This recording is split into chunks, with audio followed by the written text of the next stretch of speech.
भगवान राम ने हनुमान जी से पूछा कि तुम कौन हो और मैं कौन हूँ। हनुमान जी ने उत्तर दिया, शरीर भाव में आप स्वामी हैं, मैं सेवक हूँ। जीव भाव में आप ब्रह्म हैं, हम जीव हैं। आप अंशी हैं, हम अंश हैं। लेकिन आत्म भाव में तो भगवान जो आप हैं सो हम हैं।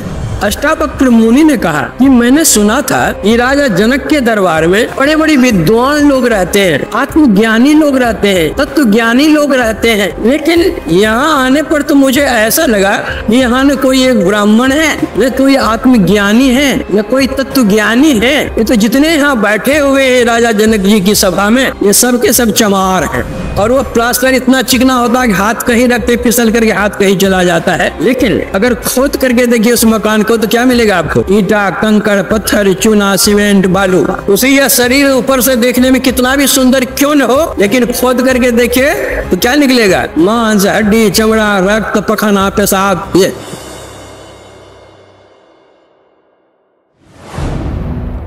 भगवत भजन कैसे किया जाता है इस संतमत सत्संग के आयोजन में वो बताया जाता है। संतों ने विविध प्रकार से समझाने की चेष्टा की है। जैसे बच्चे को खिलौना देते, मिठाई देते, कुछ देते हैं।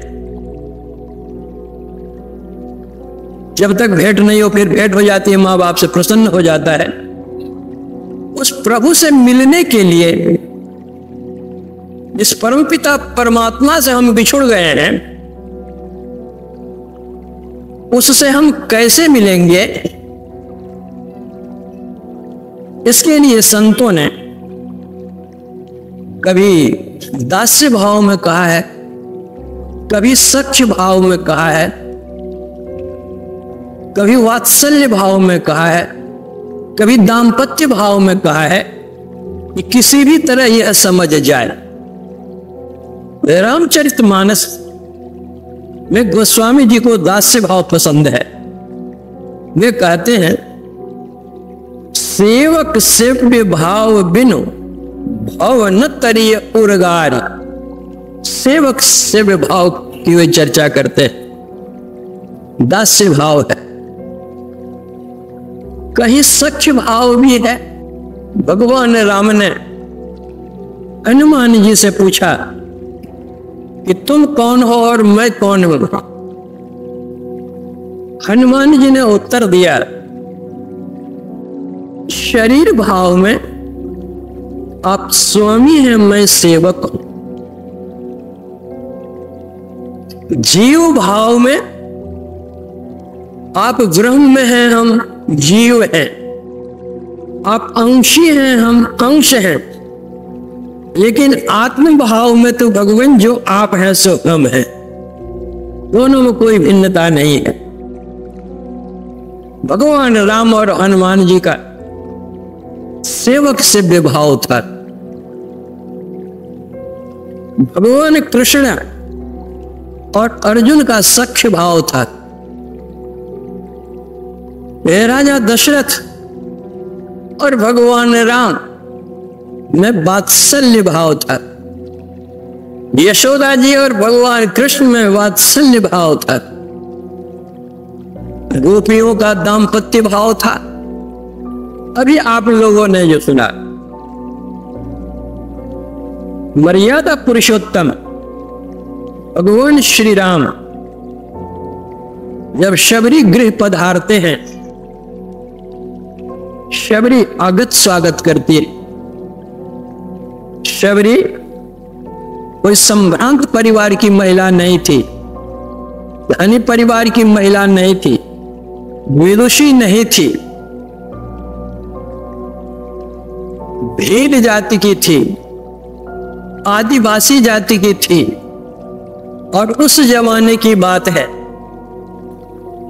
भगवान श्री राम का वो आगत स्वागत करती है और कहती है, कही विधि स्तुति करो तुम्हारी, अधम जाति में जड़ मति भारी।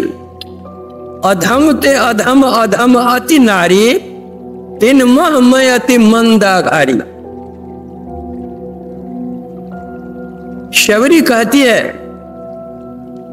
कि प्रभु मैं आपकी स्तुति किस तरह करूं, मैं अधम जाति की हूं।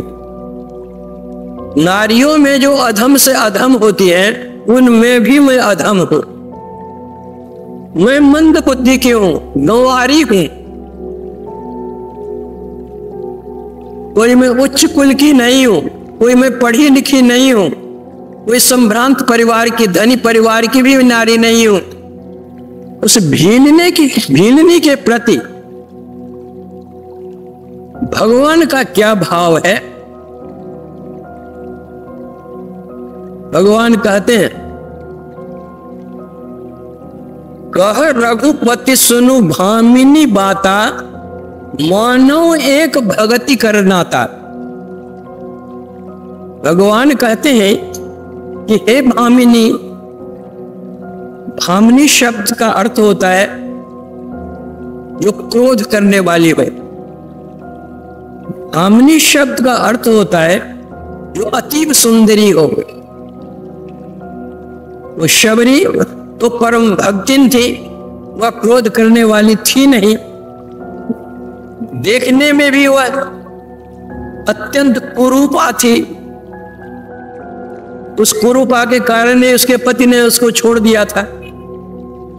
फिर भी भगवान भामिनी शब्द का प्रयोग क्यों करते हैं? भगवान कहते हैं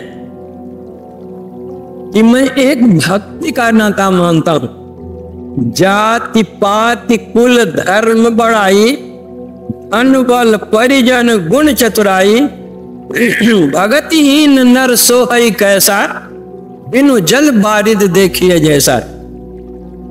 वही ऊंची जाति का हो, कितना बड़ा विद्वान हो, धनवान हो, गुणवान हो, बलवान हो,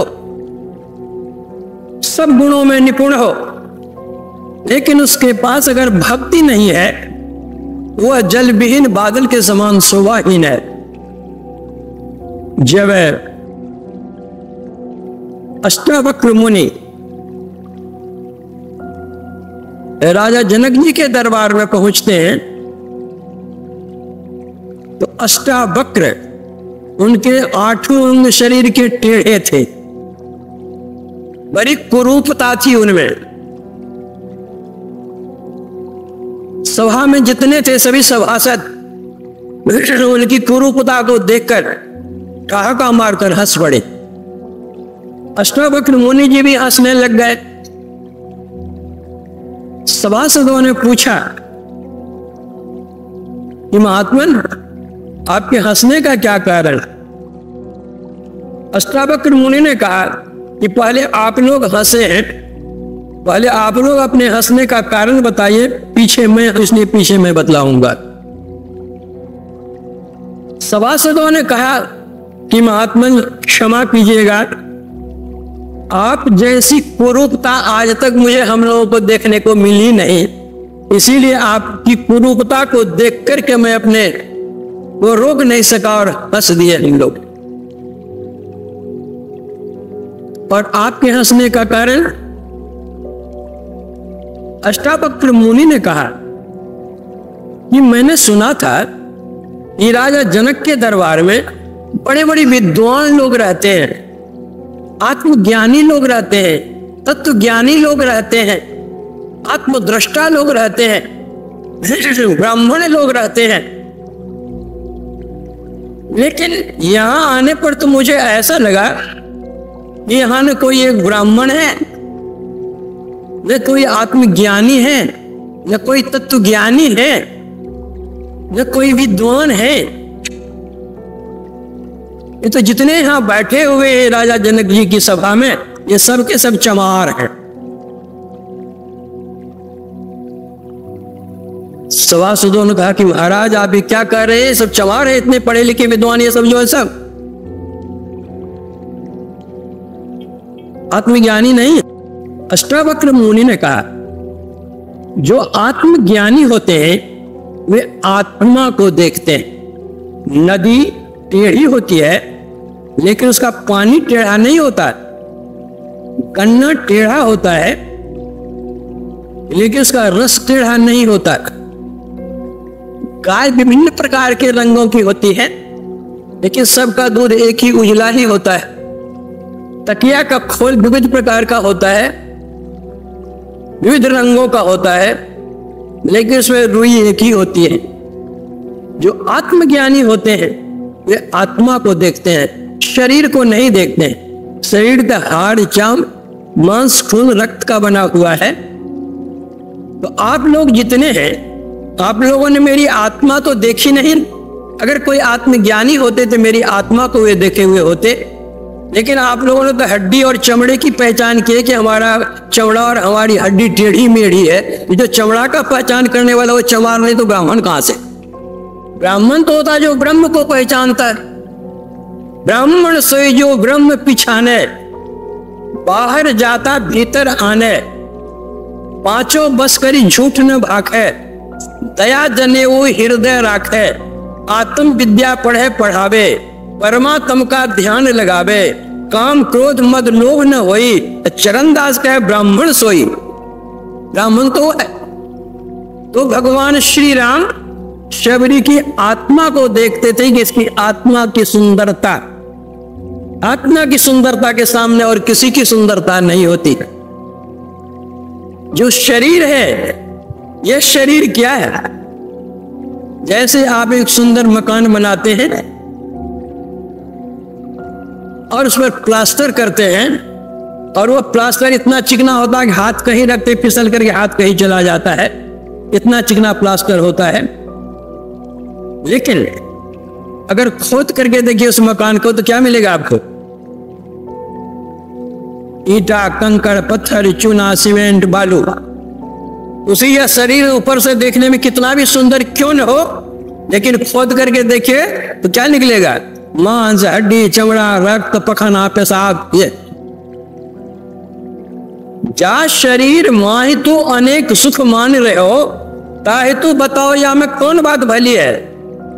मेद मज्जा मांस रग रग में रकत भरे हो, अब पेट हो पिटार इसी में ठौर ठौर मली है। हारण से भरे हो मुख, हारण को नैन नाक अंग अंग सौ तो हारण की डली है। सुंदर कहतिया है देख जनी भूलो को, भीतर तो भंगार भली ऊपर तो कली है। तो भगवान राम के दृष्टि में शरीर नहीं था, शरीर की कुरूपता जो शबरी की थी वह नहीं है। भगवान तो आत्मदर्शी थे, वे आत्मा को देखते हैं, उसकी आत्मा की सुंदरता को देख करके वे कहते हैं भामिनी